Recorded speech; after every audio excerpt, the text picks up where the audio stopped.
Shan, who is going to be the Master of Ceremonies for this evening, introduce the panelists, and get the panel discussion going.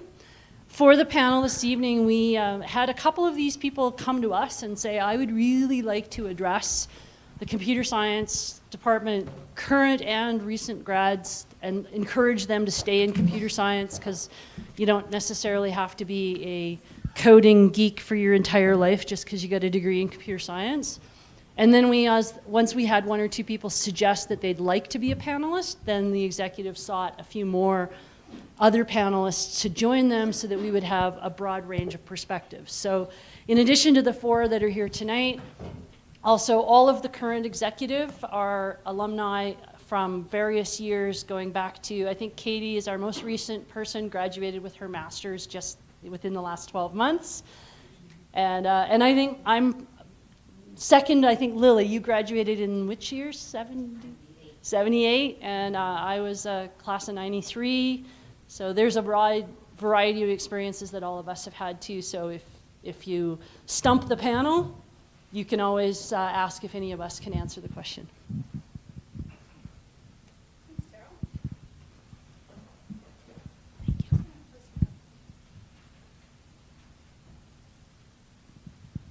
Welcome, everyone.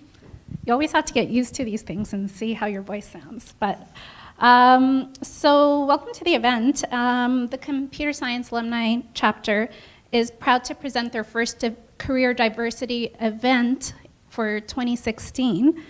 I know that all of us kind of started our journey at some pivotal point where we made the decision to pursue a computer science degree. So although we all started at the same spot, none of us have allowed our career to progress in a similar manner. So today's panel is here to share their experiences, their journey, their highs and lows. And we'll have an opportunity to listen in to see how, what are the things that coincide with the things we've done, and what are the things perhaps we could do differently to pursue new interests and expand our horizons. So with the 4 panelists, we're interested in finding out about their journey and see how diverse the journey has been. So the format that we'll take here is I'll use the first 20, 30 minutes to kind of go through some questions that were vetted. And these questions can then kind of get the ball rolling for the discussion. And about halfway through, we'll open it up to the audience. And if you have questions, let us know, and I'll pass the mic to you, and you can ask the panel, or you can ask one of the board members. And if there are crickets, then I'll just continue down my list of questions. We'll have the panelists introduce themselves for the next 3 to 5 minutes apiece, and perhaps begin with how you decided to pick computer science, and how has your journey unfolded. I was going to start with ladies first, because I thought Amy was sitting here, but we'll start with Graham. Well, I'm the lucky one? Yes, you are. How did my journey begin, or how did I get interested in computer science? Well, I'll be very truthful. It wasn't my first pick.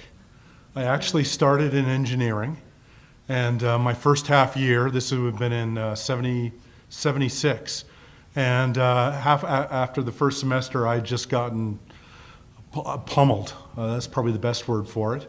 And I actually dropped out. I went up north, worked geophysics for half a year, and absolutely decided this wasn't for me. And it was back to university in the fall of 77, which at that time, one had to enter the faculty of general studies, I believe. You had to have 1 year before you could enter the faculty of science, and thus be officially in the computer science department. So I was a reluctant participant in computer science. And after about a year and a half, I started to get really interested, and I started to really like what I was doing with computer science. And in fact, I liked it so much that after I graduated, I actually went into graduate studies in 1982. That was after they found my forms, because I had applied, they lost my forms. I got a job, then they phoned me up and said, "Where are you?" And I said, "Well, I'm working." And they said, "Well, do you want to start?" So I did graduate studies for about 2.5 years, and then I dropped out again. While I'd been doing graduate studies, I'd been working a little bit too, and I actually did my second startup and raised my first capital investment in 1986. And at that point, it just became too much effort. So I did my second dropout from computer science in the fall of 1986, which is one of the things that I tremendously regret that way. So that's my life experience with respect to the faculty and the Department of Computer Science. Okay, we'll move on to Amy, who I was fortunate to attend my undergrad with, and we were partners in a lot of group projects, and she carried us all through them. And Okay. I think this is better. President Darryl and Vice President Drakshan and fellow alumni. First, I want to thank everybody for having me. It's a pleasure to be here. People say, most people tell me anyway, that you change careers 7 times. So I figure you better start picking something you love, and that thing better be transferable to other industries so that you can adapt to the changing environment. And since leaving high school, I knew I was really good in all the sciences. So I was a A student in all the sciences, the chem, the bio, the physics. And when I got to the university, I thought I was going to be a doctor. So I followed the crowd. 2,000 of us went into biosciences, sat through my first Bio 101 class, and was bored to death. And I said, "Wow, this is what doctors do? I don't want to do this." And I felt stuck because when you look into the guide, it's just words that jump out. There's nothing in there to say what certain faculties mean. And an older friend of mine said, "She's in computer science. Do you want to come and see what that's like?" And I said, "Computer science, what's that?" So I followed her to class, and we did Programming 101, and I thought, wow, this is so exciting. I can actually create stuff. I can make stuff. This is better than the other sciences. And so I was hooked, and it was a blast from then. I mean, I really enjoyed, at that time, all we had, Drakshan, if you remember, was the basement. Math science basement. We don't even have, we were in the dungeon. We had the blue screen, and it was just a blast pulling an all-nighter, coding your ass off with your teammates. And, I didn't really think much about the future, what I'm going to do after, but it's just that I was having such a good time. I was making good friends, and I was creating. I was allowed to be creative. And from then on, I graduated and became a software developer. I worked for a company that developed software for the military. And I went on to be the technical lead, where we create control stations for tactical aerial surveillance vehicles. So aircrafts that fly over Iraq and whatnot, we would write the control stations for them. And I headed the control stations, and Gopher is one of the robotics that would do landmine surveillance. We go in and we go in, look for landmines, and detonate them before anybody can get to them. So I did that for, I'd say, 5 years, and love the work. Love the work. And but then there was a hinge in me that said, you know what? I may love being in business. I've never been in business, but maybe that's what I would love to do. So I had to make a decision. Should I continue my path or go into business, knowing that I may or may not love it? And at the time I said, you know what, let's give yourself a deadline. You know, if 5 years you don't come up with anything, like, you know, we all try to create our own business with computers and whatnot, and the smart way is just to wait and see if you can come up with something while you're employed. So 5 years goes by, and nothing came up because my job was so overwhelming, and I just got married at the time, and my husband said, just go for it. And so I just quit my job and said, you know, that's the deadline you gave yourself, so do something, even if it's nothing. You got to honor yourself. And so I quit my job, and I had nothing. I don't know what it meant to be an entrepreneur, and so what do you do, right? And so I thought maybe I go back and do my MBA. That would help me. And then another person came along and said, you know what, I just had a partner left my business, was an automotive business at the time, would you like to join?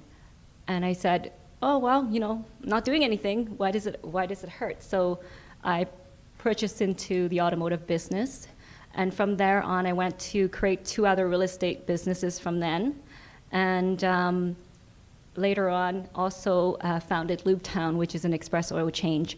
And within about 5 years, we grew to another 3 stores. And yeah, so I am here today. And I can say that apart from the technical skills that computer science offered, there are a lot of transferable skills, such as problem solving, teamwork, project management, and the ability to learn new technology. That's really transferable. And it really helped me adapt. And the edge that I got in understanding computers speak volumes. So I was talking to my software person the other day, and I was asking him to do something. And as soon as he found out that I was a computer science graduate, his answer changed from, that's impossible, it can't be done, to, it's just hard. And then eventually, it went to, I can do this with some changes. So I would really recommend, in summary, the computer science degree is practical in helping with the career path, but also open doors for other industry as well. Thank you, Amy. We'll volley the ball over to John. Hi, I'm John Brosz. I started into computer science in '98. I'd always loved computers, loved to program, so it was just sort of a very natural thing. I thought, you know, I'll go in, I'll do my couple of years, and I'll come out with a bachelor's degree and head off and go work for a gaming company or something cool like that. And I graduated in '03. And that was when kind of the dot-com crash happened and this job market was soft. I was looking around at what I was going to do, and I thought, you know, they have a master's program here. And so I went and did the master's program, and that was a lot of fun. I found a really great supervisor. I was doing 3D computer graphics, building really fun stuff. And I was determined, you know, and go out, make some money. And my supervisor, he said, you know, there's this NSERC scholarship for a PhD, you should just apply for it and see what happens. I know you want to go into industry, but you should just try that. And so sure enough, it came back that I had that. And so off I went and did my PhD. And more 3D computer graphics, really sort of grew to love research. You know, research, you get to do that, building cool things, but you also get to write about it and talk about it, and just sort of a nice mixture. You're not stuck in a cubicle every day, day to day. So I finished that up and went to work in an information visualization lab as a postdoc and doing more sort of high-level research, supervising students and having a lot of fun there.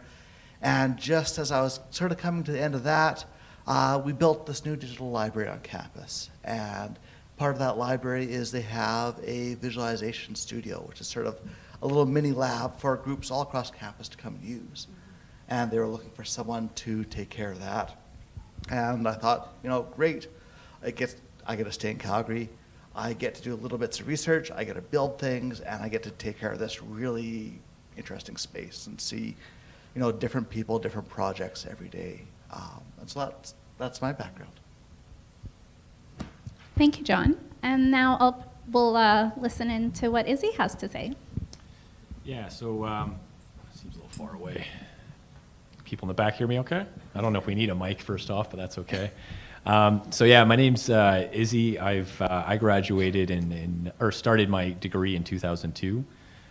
Maybe a little bit different path, obviously. I started off actually at Mount Royal and did the transfer program. How I came into computer science is kind of a funny story where I absolutely had no idea what I wanted to do. I was a hardcore gamer in high school. That was just my profile. Played computer games nonstop. So one day, my dad, I remember this vividly, actually came downstairs, and we always had conversations. What are you going to study? I said, I still don't know. I don't know what really is out there. I don't know what kind of jobs that leads to. And he came down one night and said, "Listen, I registered you for computer science." I said, "Oh, okay." So do I build games or something? He's like, "I don't know. I think so." I'm like, "Okay, cool. I love video games." So go into the class, and like John, there's a lot of folks who had programming background. They had a passion in programming, and my very first programming class, I failed, and I failed miserably actually. And I started looking back and thinking, this is the first time I actually felt failure. Throughout high school, I kind of did an 80% solution and got an 80% result.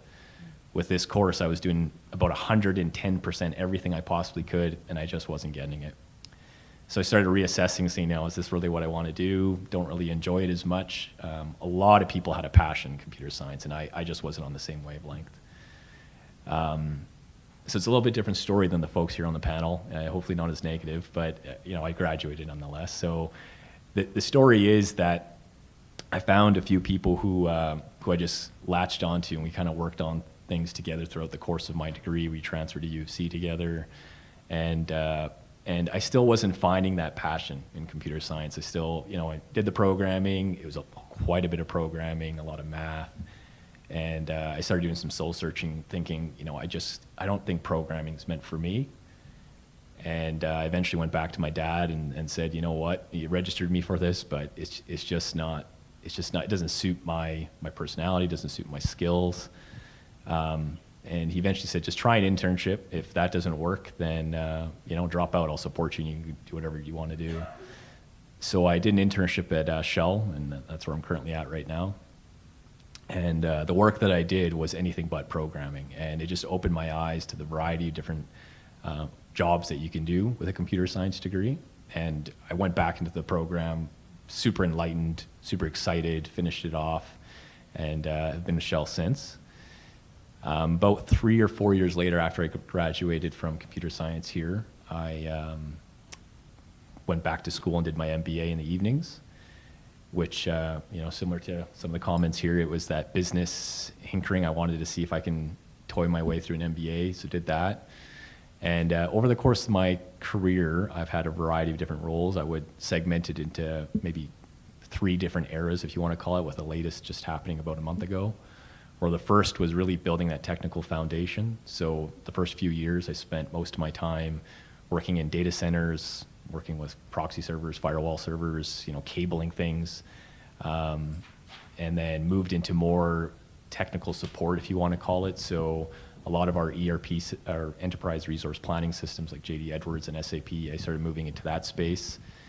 That was kind of era 1. Era 2 is when I started making more of a shift into focusing on the oil and gas business itself, where I was more of a conduit between our IT folks who delivered the solutions, all the infrastructure requirements, and I was the middleman between them and the business, if you want to call it that, the deep water exploration business. So my role in that was understanding what the geologists and geophysicists were expected to do deep water, and then take those business requirements, translate them to IT requirements. And similar to the comments you've heard earlier, was you tend to get a little bit of credibility when you start building those requirements, and as people try to add costs or try to build out the timeline of how long things can take, you have a bit of a foundation to push back and say, no, I know that's not the case. You can do this quicker, you can do this cheaper. And that was really my role for 4 years. And so eventually we built the office in Halifax in this case, and we're drilling right now offshore, but I've recently moved out of that role. The last role, and this is the new era I'm moving into right now, I've left IT, still with Shell, but now I work as it's called a business advisor. So essentially I follow around our president for heavy oil in Shell Canada and just attend her meetings day to day and really help set her up for success. So I'm only about 4 weeks in. I can't really describe a lot about what I do, but with due time I can answer more questions. Great, thank you. So we'll just, I know some of you have already touched on this, but if anyone has anything more to add, is how has your computer science degree at U of C helped you in your career? And which courses or projects helped you the most in your job?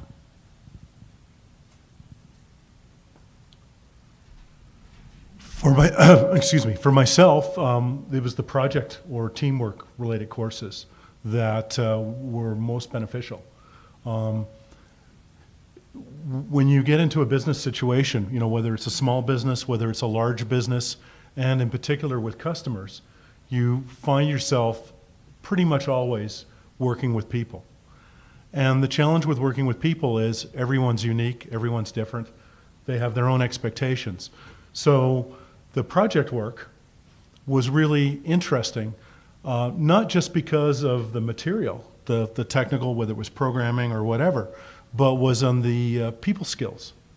And it was really amazing to see the variety, in some cases similarities, in other cases dissimilarities.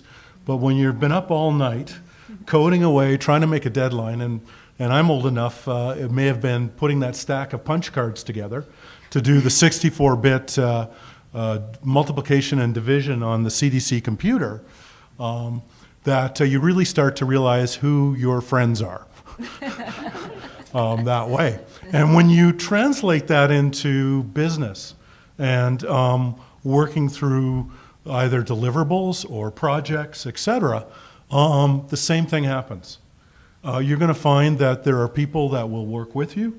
There's people that will tag along with you. And in some cases, there are people that really just don't care.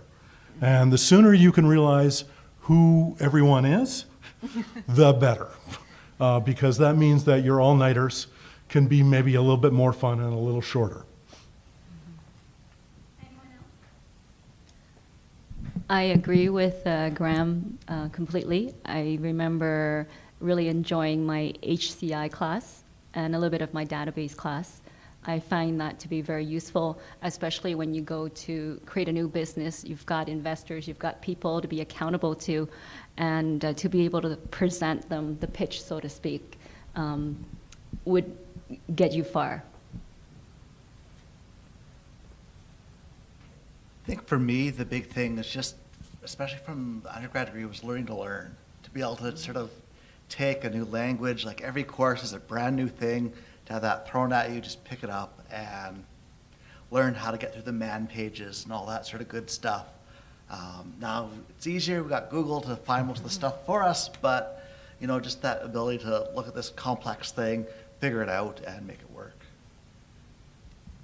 Yeah, so the two, there's one more general theme, which is really just, as what was mentioned earlier, the ability to get new courses, new languages thrown at you constantly makes you adapt much more to change, and you're a little bit quicker up the learning curve as you go into new roles.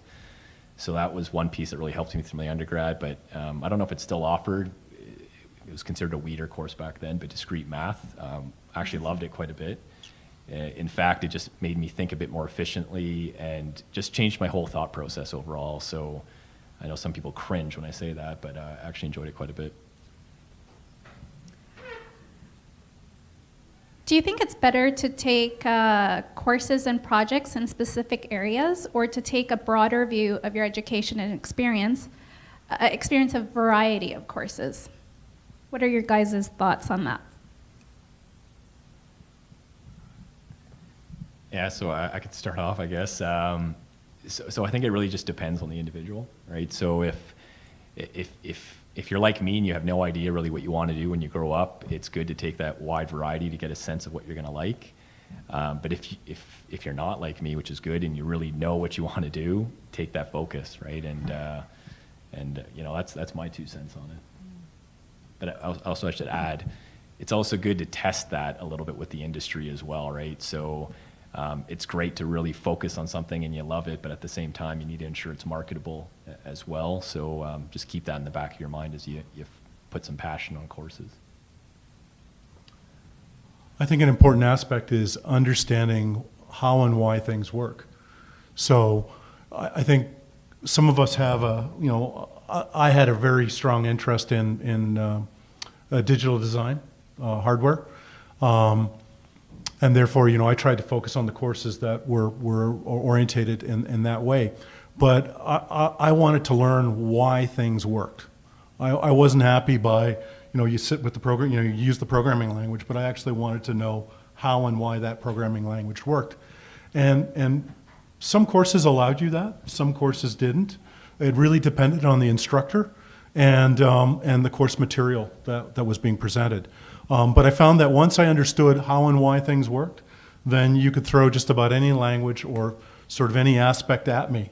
And somehow I was able to cobble it together and create a representation and work with it. Well said. I'll tackle two more questions before I open it up here. Which computer science skills, other than programming, have been the most useful for you in your career path?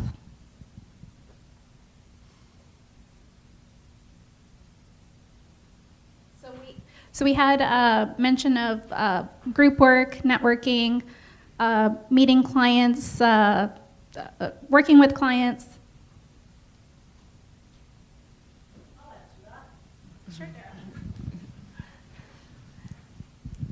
So before I was a computer science major, I was a psych major. And while I was in computer science, I also took the human-computer interface course. And I pretty much coasted through it because it was pretty much all the same stuff as I'd spent 4 years doing a psych degree in.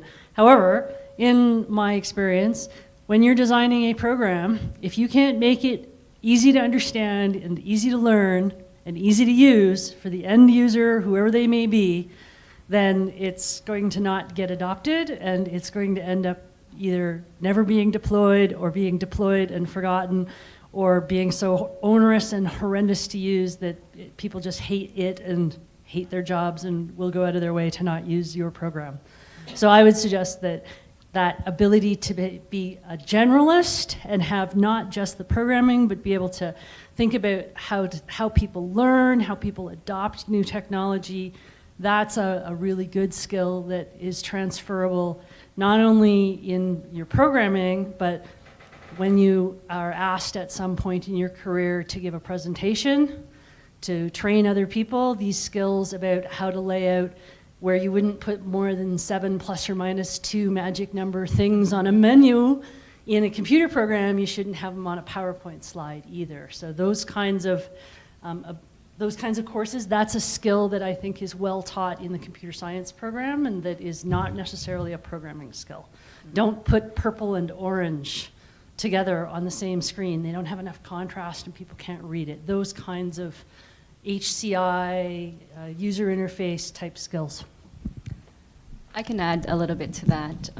Just thinking back, I often wonder why profs would give us projects that he knew that one person cannot complete on their own. And he would almost say, you're not allowed to collaborate, thinking that you will. And he would intentionally make it impossible for one person to do it, and so that you would have to work together and you would have to pull an all-nighter to present the documents and get the code, get the bugs out or whatnot. But now looking back, there's a very valuable lesson there. It's not the assignments. He's giving us puzzles after puzzles and different programming language, but on completion, what you learn is perseverance, determination. How to keep going when you're lost, what to do when you're confused, how to work with the people around you, how to really pull through out of that. And so that ability, the patience as well, you gotta have patience, right? You can't find the bug, you can walk away or you can come back later. And so to me, that's really a test. If you can get through that, you can get through life. I remember in our years, and I don't know if it's changed, but the computer science people were the most antisocial people ever and hated group work. And I did a minor in management, and almost every minor had group work. Whereas I think in computer science, it's like software engineering, HCI, a few of them, not necessarily all. But like people dreaded working with other people. And you know, it's a testament to what's required of you in industry versus what happens in schools, so. I think for me, I'd say sort of all the stuff that's sort of project management. Every, you know, assignment, every test is requirements gathering. Every, you know, you're always managing your time. You're trying to estimate how long it's going to take you. And just all that stuff, whether you stay programming, whether you go on to research, whether you go to industry, you're going to use that. Start your own business. You have to know, you know, how long it's going to take you, what you need to do, and evaluate it afterwards. Okay, most satisfying accomplishment. I'm sure you guys have had a number of them, but if you had to reflect on one, what would that be? Getting that $1 million deal. Nice.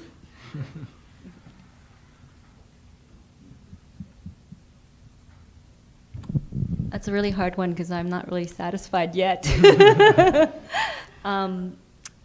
I'm satisfied because I'm doing what I love, and by combining all my skills and background with computer science, I have that safety net, although when I'm in business, I'm taking risks. I'm not too worried if my businesses fail because I can always come back to computer science and find a job and provide for my family. And I am satisfied now because the career path that I've chosen allows me to spend a lot of time with my children and volunteering. For me, probably seeing my thesis sitting all leather bound up on the shelf is, I know what went into it, and it's so wonderful to have it done and not have to worry about it anymore. So that's. Yeah, for me, I think I've kind of hit on it already, but it was sticking through the program. You know, I think just like we've commented earlier, at life you're going to get thrown all sorts of problems, and especially within my career at Shell, you move into a new role almost every couple of years, and it feels like you're starting from scratch. And personally, I feel this feeling back when I was in computer science. I don't think I'll get it. I just think I'm going to fail. But knowing that I've been able to do it over and over and over again, succeeding, I'm starting to develop that confidence that I can do it, right? And I think it was just sticking through the computer science program is really my key accomplishment, knowing that I could do it, and you know, it's been working out well so far. Okay, we're kind of at the halfway mark here. So at this time, I'll open up the floor and take questions. And if there are no questions, I mean, I still have a list of questions here. So, does anybody have a question for the panelists? Okay, I'll let you guys think about that. Can I ask a question? Of course. Who's looking for a job right now? Oh, there we go. Oh, you have a question? All right. Are you hiring? Pardon me? Are you hiring?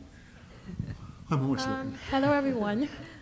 My name is Waneka, and I'm currently a grad student in the graphics lab. So, my question actually, you know, like most of us want to do your masters, and not everybody really wants to continue doing research and probably go further in a PhD. Like some of us want to work in the industry for some time and come back. And I just want to know, how is the job market now for computer scientists, especially people that are not really familiar with Calgary or other places in Canada? Is it favorable? Can I get out of school now and be sure to get a job in the next 6-7 months? Actually, that's a long time, but yeah, so I'm kind of curious about that. Thank you.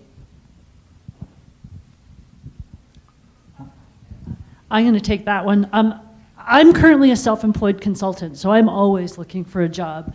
In the current market, in the last probably 3 months since mid-November, I have about at least a dozen staffing agencies, recruiters, whatever, who have my name and have my credentials in their database, and they know whether I've worked in C# or .NET or been a DBA in SQL Server or Oracle, and whether I've done project management, and they have a whole matrix of like fill things in. So of the dozen probably different agencies and recruiters that I'm currently registered with, the number of job postings that I get an email about in a week has gone down in the last 3 months. A year ago at this time, I could easily have expected to see a dozen or more job posting emails in an inbox in a week. And half of them I'd be like, yeah, I don't want to do that. And then of the other remaining 6, there'd be 3 that would be like, well, I could do that, but it's been 3 years, or I know somebody, I'll never make it past the interview because other people are more recent or better skilled at it. And I'd be left with 2 or 3 that I would call back to the recruiter and say, yeah, I'm definitely interested. Here, put my resume forward. Let's see if we can get to an interview stage on that one. In the last 3 months, that number of offers or things that come in my inbox is down from about a dozen a week to about 3 or 4 a week.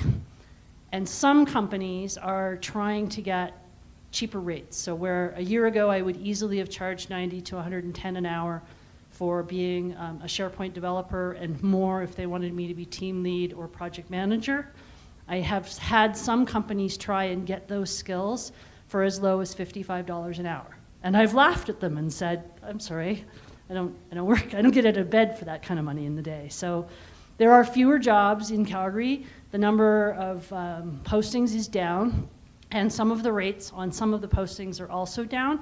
But the number of positions that I'm getting that are coming from Toronto and Vancouver have easily quadrupled. And a lot of those positions, they're willing to entertain remote work. And their money is up. They're advertising, looking for an intermediate to person with 4 to 6 years experience, and they're looking 100 and a quarter, 150 an hour is the kind of postings I'm seeing for must be willing to travel to Toronto and be on site at least 1 week out of the month, or all remote work possible type of positions. So that's what I've seen lately. I have seen more Java and more .NET and less Perl and less Python lately, but that could just be averages. So obviously, with respect to jobs in computer science, there's sort of the practical aspects, and then there's the research. And definitely in Calgary, it tends to be more focused on practical programming, project management, things like that. But when you have a master's, or you have a PhD, in a lot of cases, you may be more interested in research than you are practical applications. And generally speaking, in Calgary hasn't been the best place for that. And even to speak, and this is my own opinion, that even in Canada, it's not necessarily the best place, though Canada is changing. There are some really good, there are longer term thinking companies in Canada that have a lot of engagement in research. And by that I mean they'll invest in people, they'll invest in projects that may have a high failure rate and could take several years before there's any results. And again, those are sort of rare. But those sorts of companies look for thinkers. They're looking for people that will sort of, work on a problem and are willing to work on difficult problems for long periods of time. And having a master's or a PhD degree can definitely be a significant asset. Vancouver's booming right now. Toronto, Ottawa, no, Ottawa is so-so, but Toronto is definitely booming that way. And if you look at a broader scope and you look in the US, they're hiring quite extensively. And a PhD degree, computer science PhD, you could probably do extremely well with those sorts of companies. So I want to stress it's not all gloom and doom. As Daryl was mentioning, there's a lot of people that are willing, or a lot of companies that are willing to have remote workers that way. So I wouldn't get all tied in knots over the current situation in Calgary. For those of you that have been here for many years, you've known that there are a lot of bumps in Calgary. So we're at the bottom of a trough. It's going to be a long one. But at the same time, there's a lot of innovative people, just as there's a lot of innovative people in this room. And the money will go where the innovation is. It just takes time. So be patient, be willing to network, and get yourself out there. It's a competitive world. So your computer science degree gets you to a certain point, and then we all know how important it is to kind of keep our skill set up to date, and so I'd like to ask, what are the additional training that you folks pursued after your computer science degree that helped with your career? Formal or informal? Yeah, I can give it a stab. So it was very job specific for me. So, obviously out of the computer science degree, I just took that as base value, went into roles from there, but I went into, so JD Edwards is an ERP platform that several companies use in Calgary and across the world. I did JD training at that point in my career, then moved into SAP, so did SAP training as well, and formal as well, an MBA, as I mentioned earlier, just to develop a little bit more of that business acumen at the same time.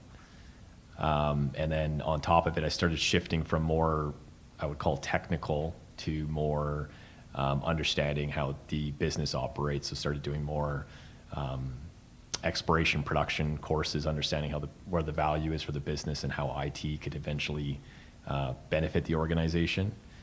Because sometimes there's this perceived notion that IT is just a cost center, but in reality, we add a ton of value. And if IT stopped working one day, the company would just come to a screeching halt. So sometimes it's good to get that out there and realize the value it brings. So my kind of high-level courses and formal training. There's a lot of people, not me personally, but a lot of people that I meet in the industry who come to a crossroads and they either decide to stay kind of in the main programming or to go more project management. And for those people, often taking courses from the project management institute to get into the PFD is a path. And there's also people who sort of go more in the business analyst requirements gathering. There's a new business and analyst certification program that is becoming quite common. I'm meeting a lot of people that have it, and I'm getting asked by a lot of recruiters if I have my PMP or my professional business analyst training. There's definitely a real drive for certification or PMP, this and that. It seems to be, for some people, it seems to be very important. For some companies, it's definitely very important. But I wouldn't over stress the need for additional certifications. I think one of the most valuable items you can have in your back pocket is experience.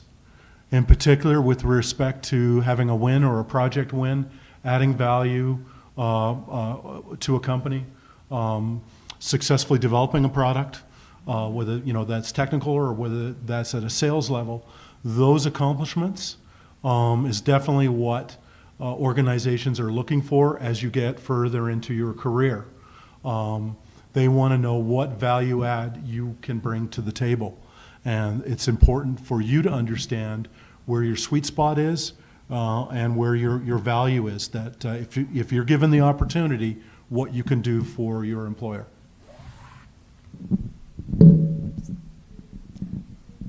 One thing I would like to add on top of technical skills, it's really important to have technical skills, but at the same time, when you're looking for advancement beyond programming, going into a lead position or management or branching out, one really critical skill is the communication skills.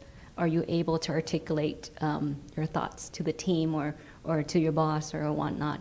And one of the things that really did help me was joining Toastmasters. There are probably a bunch of other different speech training or speaking clubs out there, but I would encourage you, don't wait until the end of your degree, start now. Get out there, join Toastmasters, get speaking experiences, get comfortable with speaking with people. And you have this technical skill which makes you valuable, and you're right here. And when you're at your office and there's other people who are more technical, but the person who's able to communicate clearly what he knows will have the upper hand over somebody who's more technical but unable to communicate that. So communication skills is quite valuable in selling yourself, so to speak. So I would encourage you to just get out now and practice speaking, public speaking, join Toastmasters. Great point. Are there any questions? Has anybody thought of a question? Oh.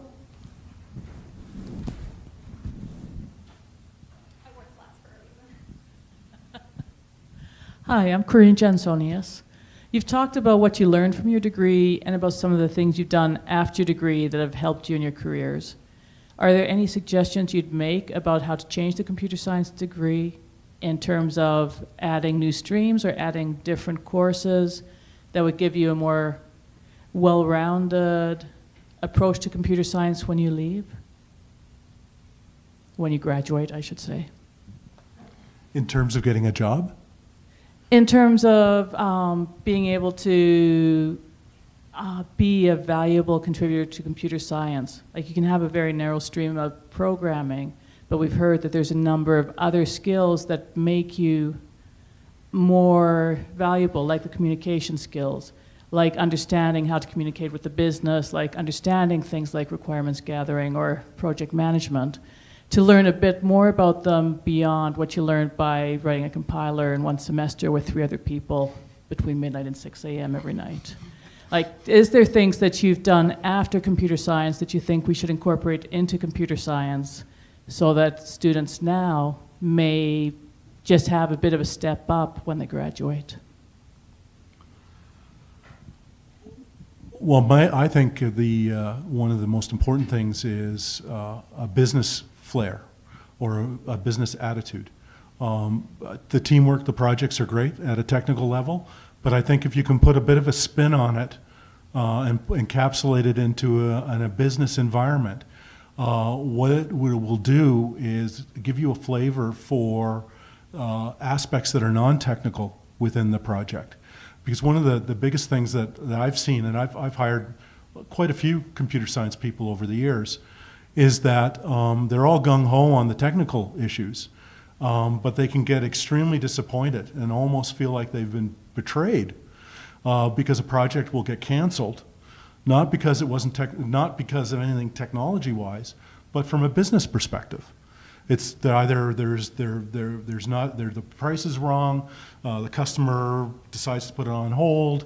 You know, there's a lot of other dynamics to having a successful project that are other than technical.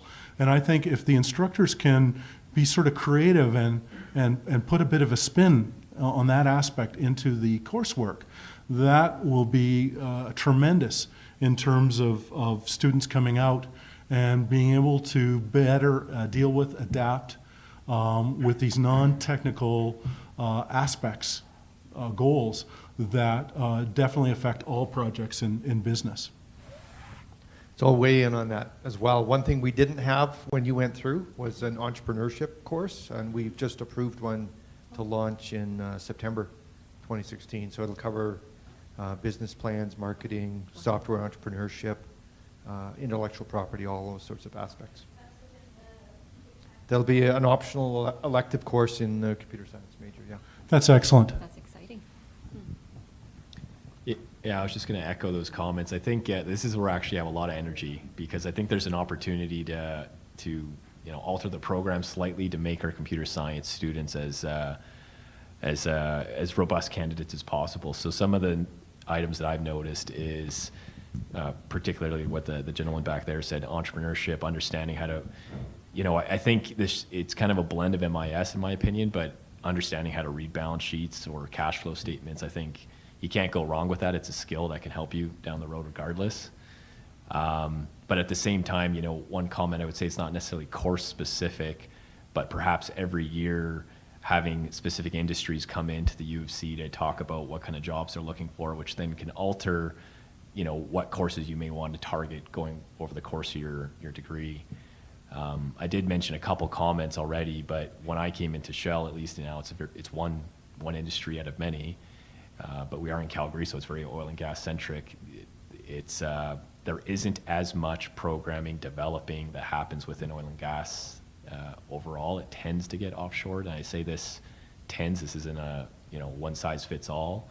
So having the ability of having breadth across ERP or IT security or general infrastructure, all of those type of things would just only suit people. So I think adding those elements into the program where possible would add value to the whole program. I think that's a really good point. It's a global world today. It's fast changing, and many organizations will go where the price is the cheapest.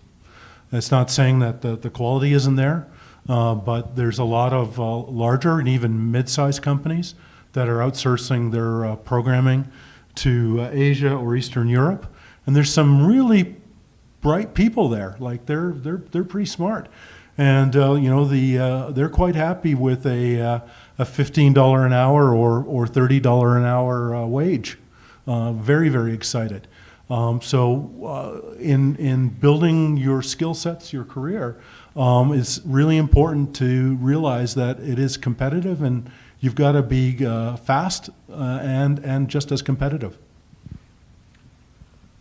Thinking about my experiences, I think what I wish I'd gotten a bit more of was sort of more design background.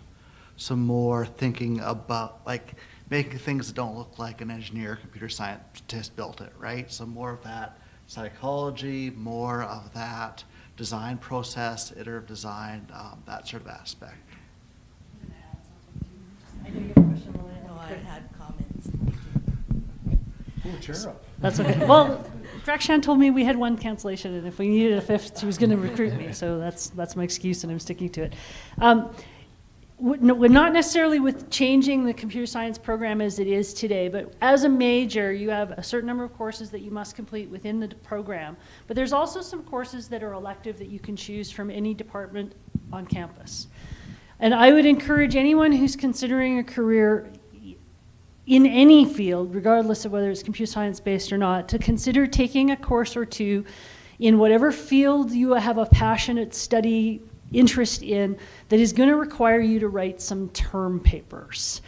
You talked about communication. The guy who can express himself in a group is great, but throughout my career, I have written documents that range from the technical manual, the end user help manual, the project charter, the business requirements document, the status reports. There's a ton of writing that has to be done. And so if you take a course, whether it's in archaeology or art history, or if it's from the English department, take a couple of courses in the 4 years that you're here that are going to require you to write a 50 or 60 or 70 page document, and learn how to write and put your thoughts together, how to put paragraphs together, how to do an introduction, how to persuasively argue in print, how to have a conclusion, how to write footnotes, how to do a table of contents, how to use a word processing program. That's my advice.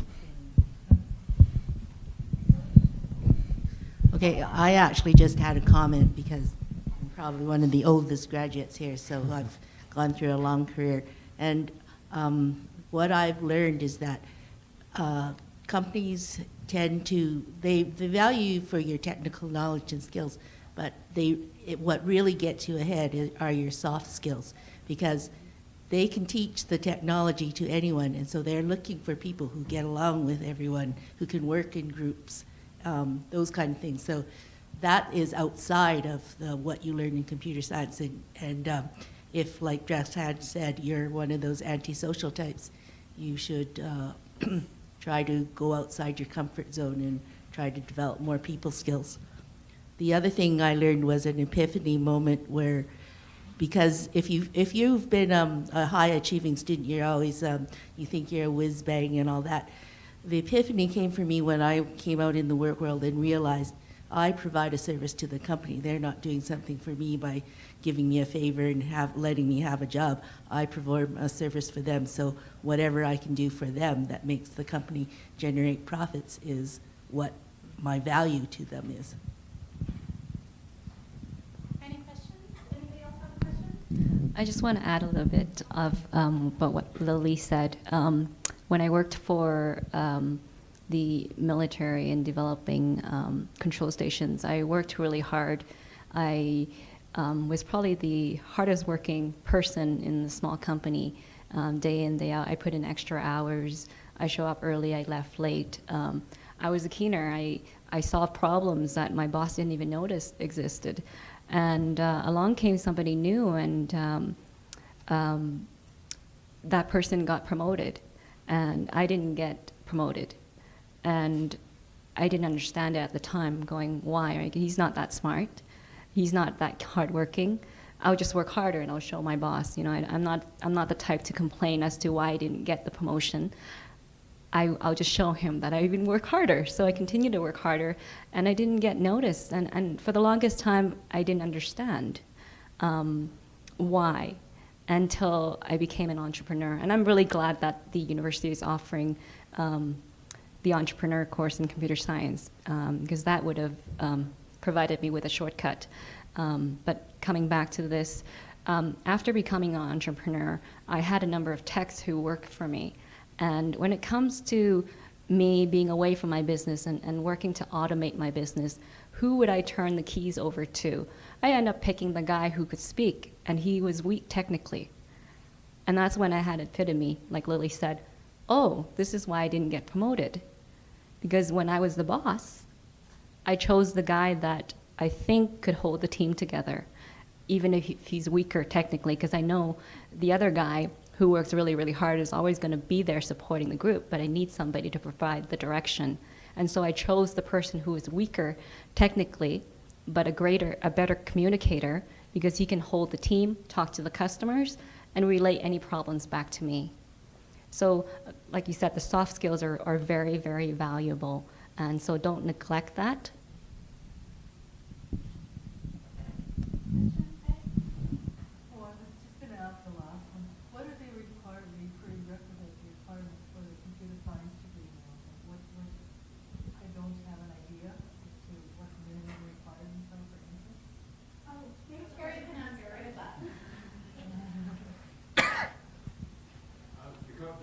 Coming out of high school? Or, Yeah. Probably an 85% GPA and at least 3 science courses. Yeah, so we look for a strong GPA coming out of high school and at least 3 of the 4 or 5 sciences that are offered in most high schools in the province. No, you direct entry into computer science program. Yeah, it's direct entry. This is an interesting question. If you've jumped around from industry or job, what was the catalyst? Like, what made you stop doing what you were doing day in, day out, and be like, well, I'm ready for the next challenge?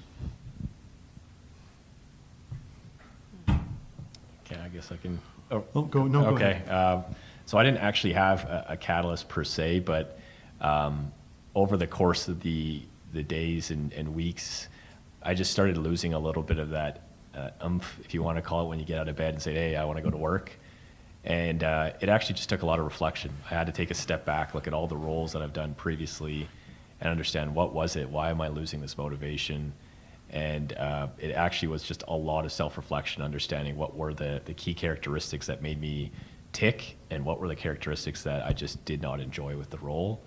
And it was probably the most valuable thing I did. I'm glad I spent a lot of time on that, because that reflection helped yield me into move into the direction I wanted to move into, which is just a different role within Shell. So I won't go into the semantics, but that was a little bit of my catalyst.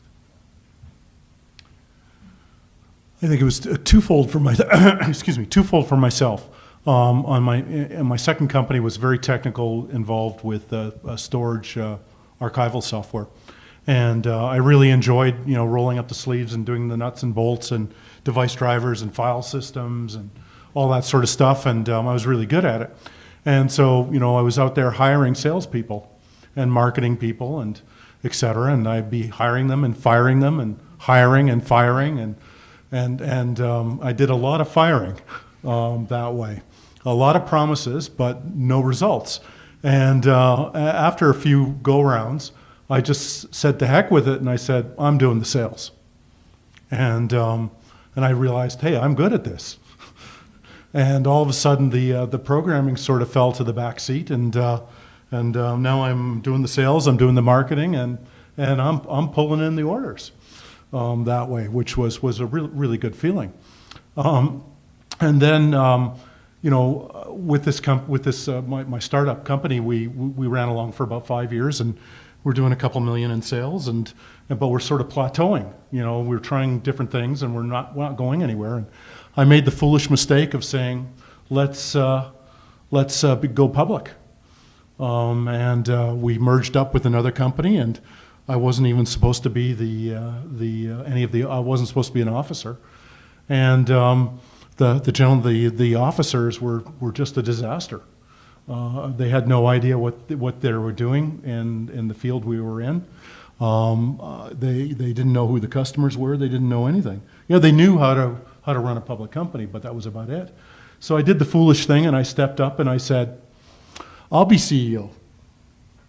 And I punted out the original CEO, and there I am. I'm now CEO of a public company that's going for a listing on the stock exchange. I've never had a clue of what to do to get listed on a stock exchange. But, you know, after a little bit of, work and pushing and shoving amongst the lawyers and the accountants and everything, I learned pretty quick. And yep, we got listed on the stock exchange. So, you know, if there's a will, there's a way. And if you've got confidence in yourself and you've got some good team skills, good communication, and you know what you're bad at, and you know how to attract good people that may be even better than you, then you'll win. It's just that straightforward. Don't be afraid. I was going to just add, so I've worked mostly in large corporations as well, but, you know, like the thousands of. And one of my mentors, who was the VP of IT, said that you always take a job where you're scared, because then you'll experience the most personal growth. You'll step up to the challenge. You might not know what the answer is, but you'll hustle to try to figure it out. And that's when you grow as an individual. That's excellent. Questions? Okay, let's just time check. Okay, we'll just go for another 10 minutes or so, and then we'll wrap it up here. So, speaking of personal growth, whether it was in school or in your work or elsewhere, when did you guys experience your greatest personal growth?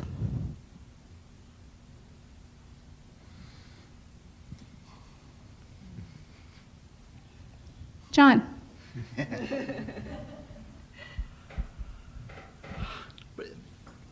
Probably the first time I TA'd. There's nothing like trying to teach other people to make you move really fast on your feet and get over that fear of public speaking when you have to do it 2 or 3 times a week, every week for 10 weeks.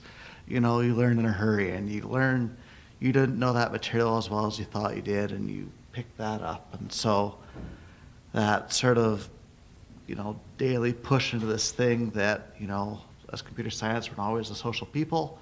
Be pushed right into that and just go for it was probably for me. Yeah, so the biggest challenge I've had thus far, it was when I went back to school to pursue my MBA.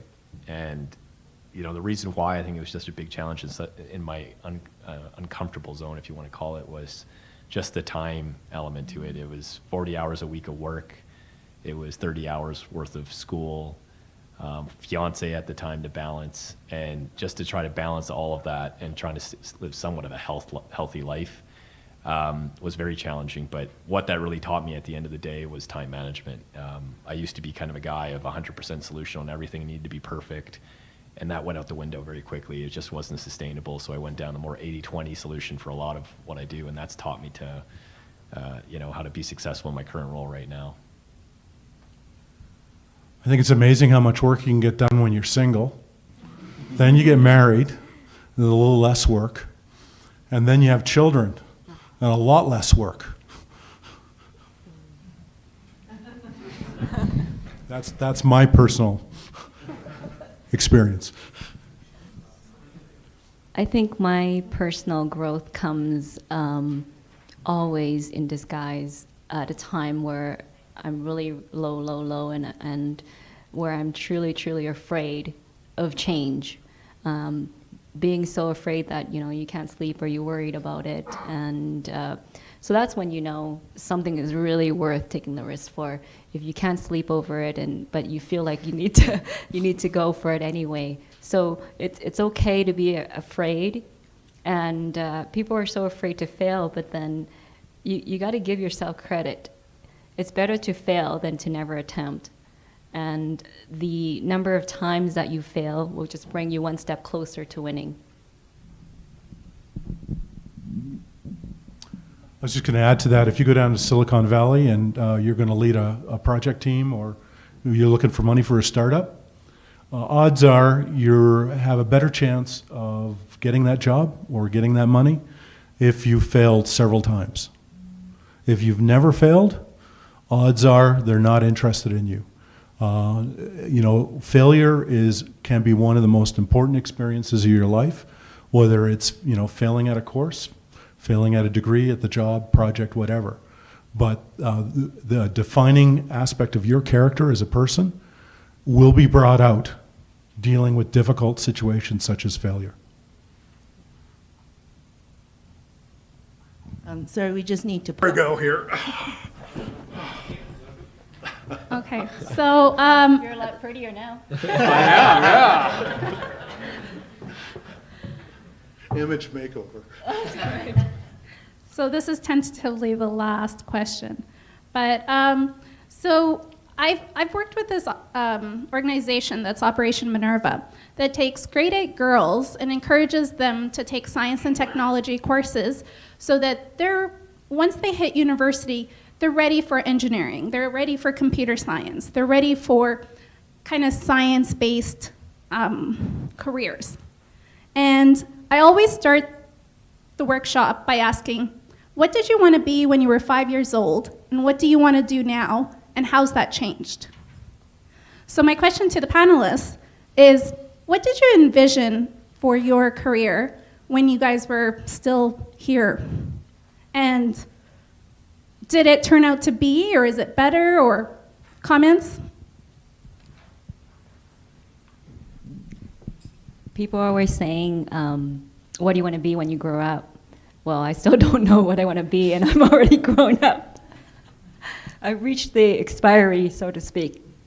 But I think the only thing to do is always follow your passion. And if you don't know what your passion is, just give it a go. And as long as you have something to fall back on, finish your degree, there really isn't anything you can lose. My better half continuously tells me to grow up almost every other day. I think when I was a young boy, it was probably be a fireman, be a policeman, an astronaut. That way, I had no vision of where I ended up or where I was going. I just knew that I followed my heart, I followed my passion, and I leaped at the opportunities. And when I was young, I considered myself to be immortal. So I really didn't look at failure as being anything harmful that way. I wouldn't have changed anything, and I'm still on that journey today, and I'm still finding interesting problems and situations and opportunities to engage in.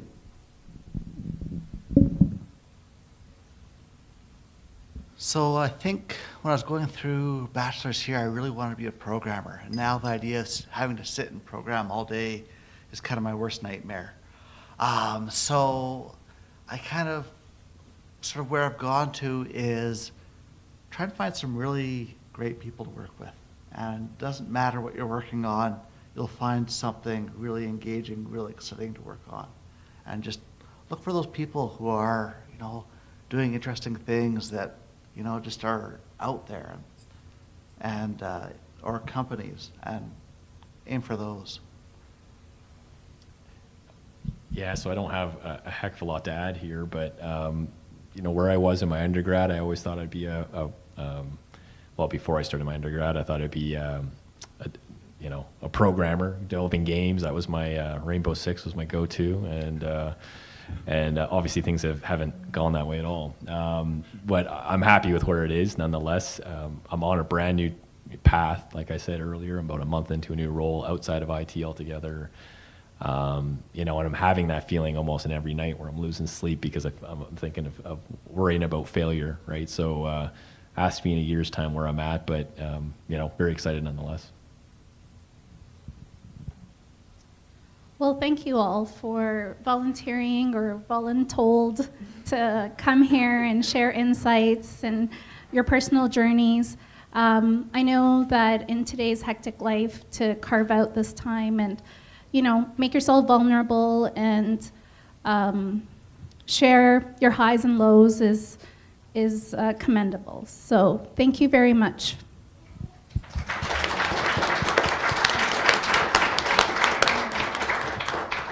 So on behalf of the Computer Science Alumni Committee, we have a small token of an appreciation.